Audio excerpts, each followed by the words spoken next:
საქართველოს დამოუკიდებლობის დღესთან დაკავშირებით ბათუმის კულტურის ცენტრმა მზადება უკვე დაიწყო 26 მაისს სპორტული და კულტურულ ღონისძიებათა ციკლი 12 საათზე დაიწყება და საღამოს ევროპის მოედანზე გალა კონცერტით დასრულდება, რომელშიც მონაწილეობას ისეთი მუსიკალური ჯგუფები და შემსრულებლები მიიღებენ, როგორებიც არიან ჯეოპლანეტი, ნემო, ანსამბლი, ბათუმი, ბეთლემი, მომღერლები ლუკა ზაქარიაძე, სოფო ხალვაში, კახა კუხიანიძე, კახა ცისკარიძე და ხანუმები.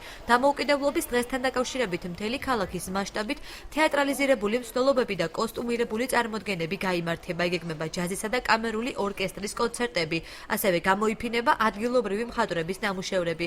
ღონისძიებებისთვის 23,000 ლარია გამოყოფილი. ტრადიციულად გვექნება დილიდან სპორტული ღონისძიებანი, კულტურული მსვლელობები, თეატრალიზებული სანახაობანი, სხვადასხვა კონცერტები. მთელი საქართველოს მასშტაბით რამოდენიმე ქალაქში იქნება საერთო და მსგავსი ღონისძიებები დაგეგმილი და მოხდება პირდაპირი ჩართვა და სინქრონული გასვლა ამ ღონისძიებებისა.